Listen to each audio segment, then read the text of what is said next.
मुतालिक क़ौमी अवामी तहरीक सां हैं मां डिविज़नल सदर आहियां ऐं जेकॾहिं हालात ॾिठा वञनि पाकिस्तान जे अंदरि ऐं जेके कल्ह खां वीडियो वायरल थियूं आहिनि ऐं काफ़ी चवनि था त पाकिस्तान असांजो आहे असीं पाकिस्तान जा वारस आहियूं। पहिरियों त मां इहो ॿुधायां त पाकिस्तान असीं ठाहियो होसीं ऐं उहो क़ाइदे आज़म मोहम्मद अली जिन्ना ठाहियो जेको जिर्क शहर जो हुयो ऐं उहो सिंधी हुयो ऐं उन खां पोइ उहो क़ाइदे आज़म खां बाद में जेका हिन मुल्क जे अंदरि जदोजहद कई हिन ठाहिण लाइ हिनखे रियासत खे शिकिल ॾियण लाइ उहो साईं जी एम सैद हो जेके हिननि गदार करार ॾिनो।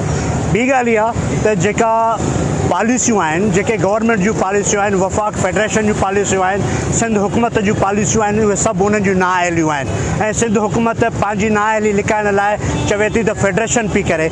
ऐं मां इहो पहिरियां तव्हांखे ॿुधायां त फॉरेन पॉलिसी हूंदी छाजे लाइ आहे, टेरेटरी वाल छाजे लाइ हूंदा आहिनि त उन्हनि जे लाइ बॉर्डर लाइन छाजे लाइ हूंदियूं आहिनि। जेके कंट्रीज़ आहिनि तव्हां अफ्रीका जो मिसाल वठो, बांग्लादेश जो मिसाल वठो, ॿियनि मुल्कनि जो तव्हां मिसाल वठो, उन्हनि जे लाइ एम्बेसी सिस्टम आहे जेको असां वटि पाण वटि एम्बेसी सिस्टम आहे पर उहो ॾाढो इंतिहाई पुअर आहे ऐं जेके फॉरेन पॉलिसियूं आहिनि उहे असांजूं नाकारा थी चुकियूं आहिनि। जेको अफ़गानिस्तान जो माण्हू अचे थो अफ़गान जे अंदरि उतां जंगी हालत में रही करे बग़ैर वीज़े जे बग़ैर पासपोर्ट जे अची मुल्क में एंट्री थो करे हिते अची सिंध में पहुचे थो ऐं धंधा ऐं बिज़नेसूं करे थो। उन खां पोइ कॾहिं बि उन खां कंहिं FI जे अमलदार या इंतिज़ामिया या कंहिं ज़िम्मेवार ऑफिसर्स कॾहिं उनजी वीज़ा चेक कोन कई आहे। मां हिकिड़ी शइ डिफाइन कंदो हलां, सऊदी अरब असां मुस्लमाननि जो वॾे में वॾो शहर आहे, असांजो दीन ईमान सभु हुते आहे।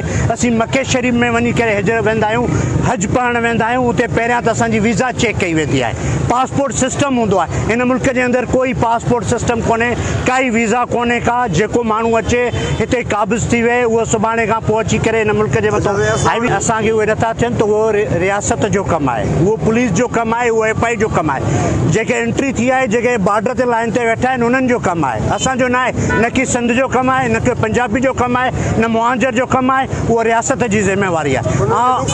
एंट्री दुर फ़ाइदो वठी वेंदी। हीअ पाण खे पाण कमज़ोर कनि पिया, हीअ मशीनरी पाण सिंधी माण्हुनि खे इहो चवंदुसि हाणे वक़्तु अथव बजाए पठाणनि जे होटल ते वेही चांहि पियो था ऐं वञी करे होटल बंदि करायो था। तव्हां का ज़रूरत न आहे होटल बंदि कराइण जी, का बि ज़रूरत न आहे की पठाण जे होटल ते वञी करे तव्हां वेही रहो।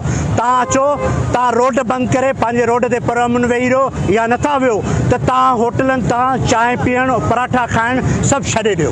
तव्हां पठाणनि खां का शइ ख़रीद न कयो, हीअ ऑटोमेटिकली हिननि जो पंहिंजो मौत अची वेंदो। नेल्सन मंडेला जो मिसाल वठो, जॾहिं गांधीअ स्ट्राइक कई त उन गोरनि खां लूणु वठणु बंदि कयो। जॾहिं उन्हनि लूणु वठणु बंदि कयो गोरा पाण निकिरी विया। हाणे सिंध जे माण्हुनि खे इहो था चऊं तव्हांजे जहिड़े जे करे हिकिड़े माण्हूअ जहिड़े जे करे अदालतूं आहिनि, रियासत आहे, उन्हनि खे सज़ा मिलणु खपे जेके जंग कयो आहे। बाक़ी जिथे खून रेज़ी थिए पई या नस्ल जंगी आहे या जंग आहे, हिन महिल असां उन सूरत में न आहियूं ऐं तव्हां इहो पाण सोशल बाइकाट कयो, न की तव्हां अची करे कंहिंजा घेरा कयो, दुकाननि जो अची करे उन्हनि जा भञो दुकान उन्हनि खे बंदि करायो। ज़रूरी असांजी का ज़रूरत न आहे। रियासत छाजे लाइ हूंदी आहे? रियासत हिन लाइ हूंदी आहे शयुनि खे कंट्रोल करण लाइ ऐं सम्झण लाइ। तव्हांजो इख़लाक़नि ते इहो थो पहुचे त तव्हां दुकाननि ते न चढ़ी वञो, इन्हनि पठाणनि जी चांहि न पियो, इन्हनि खां का शइ ख़रीद न कयो, पंहिंजे सिंधीअ खां कयो। जन माण्हू जेके सिंध जा माण्हू जेके चवंदा असीं मालामाल पिया थियूं, असीं पंहिंजी मिल्कियत खपायूं पिया। तव्हां बांग्लादेश में ॾिसो ॿाहिरियों माण्हू न ईंदो, पंजाब में वञो तव्हांखे ॿाहिरियों माण्हू प्रॉपर्टी वठण लाइ उनखे वठणु न ॾींदा। सभु सिंध में हीउ यतीम खानो बणिजी चुको आहे। तव्हां छा था सम्झो हीअ जेके कामरेड आहिनि हीअ चरिया आहिनि, हीअ तव्हांजे लाइ कनि पिया, हीअ पंहिंजे लाइ कोन पिया कनि। अॼु जेल में विया आहिनि, पुलिस हिननि खे अरेस्ट कयो, सुभाणे कोर्टनि में वेंदो। कहिड़ा सिंध जा माण्हू आहिनि जेके वॾेरा अची करे ॿुधायो PPA जो को वारस हुजे? सिंध गवर्नमेंट बि असांजी आहे, पादर बि असीं पाण पिया खाऊं।